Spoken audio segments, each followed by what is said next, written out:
Hi ಎಲ್ಲೋ ನಮಸ್ತೆ. ಇದು ಬಂದು ನನ್ನ 2ನೇ ವ್ಲಾಗ್ ಆಗಿರುತ್ತೆ. ಏನಪ್ಪ ಅಂದರೆ ಇವತ್ತು ಬೆಂಗಳೂರಿಂದ ನಾವು ಮಂಡ್ಯಕ್ಕೆ ಹೋಗ್ತಾಯಿದ್ದು. ಸೊ ಇವತ್ತಿನ ಡ್ಯೂಟಿ ಮುಗಿಸ್ಕೊಂಡು ನಾವು ಬಂದು ಬಸ್ ಹತ್ಕೊಂಡು ಟಿಕೆಟ್ ತೊಗೊಂಡು ಆ ಟೈಮಲ್ಲಿ ಬಂದು 6:25 ಆಗಿತ್ತು.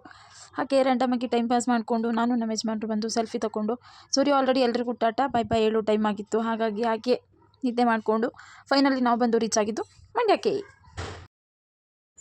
ಏನೇ ಆಗಲಿ ನಾವು ನಮ್ಮೂರಿಗೆ ಬಂದ ತಕ್ಷಣ ನಮ್ಮೂರೇ ಚೆಂದ ಅನ್ಸೋಕೆ ಶುರುವಾಗುತ್ತೆ. ಇದ್ರ ಮಧ್ಯೆ ಎಲ್ಲೋ ಒಂದು ಕಡೆ ನಾವು ನಮ್ಮ ಹಳ್ಳಿ ಲೈಫ್ನ ಮಿಸ್ ಮಾಡ್ಕೋತಾ ಇದ್ದೀವಿ ಅಂದ್ಕೊಂಡು ನಾವು ಫೈನಲಿ ರೀಚ್ ಆಗಿದ್ದು ಗೌರ್ಮೆಂಟ್ ಬಸ್ ಸ್ಟ್ಯಾಂಡಿಗೆ. ಸೊ ಬಸ್ ಬಂದು ಯೂ ಟರ್ನ್ ತೊಗೊಂಡು ನಾವು ನಮ್ಮ ಸ್ಟಾಪಲ್ಲಿ ಇಳ್ಕೊಂಡ್ವಿ.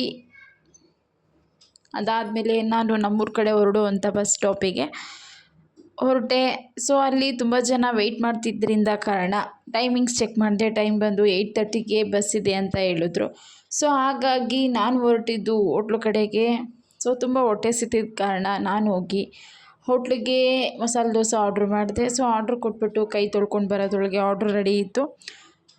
ಸೊ ಫೈನಲಿ ಟೇಬಲ್ ಮೇಲೆ ದೋಸೆ ಬಂತು.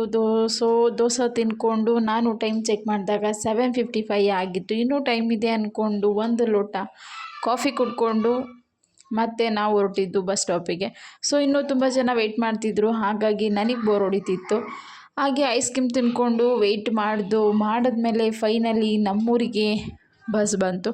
ಸೊ ಇಷ್ಟು ರಶ್ ಇದ್ದರೂ ಕೂಡ ನಾವು ಬಸ್ ಹತ್ಕೊಂಡಿವಿ. ಫೈನಲಿ ನಮಗೆ ಅಂತ ಸೀಟ್ ಸಿಕ್ತು. ಸೀಟಲ್ಲಿ ಕೂತ್ಕೊಂಡು ನಾವು ನಮ್ಮೂರಿಗೆ ಹೊರಟ್ವಿ. ಇದು ಇವತ್ತಿನ ನಮ್ಮ ದಿನ ಆಗಿತ್ತು. ನಿಮ್ಮ ದಿನ ಹೇಗಿತ್ತು ಅಂತ ಕಮೆಂಟ್ ಮಾಡಿ. Tata bye bye, take care.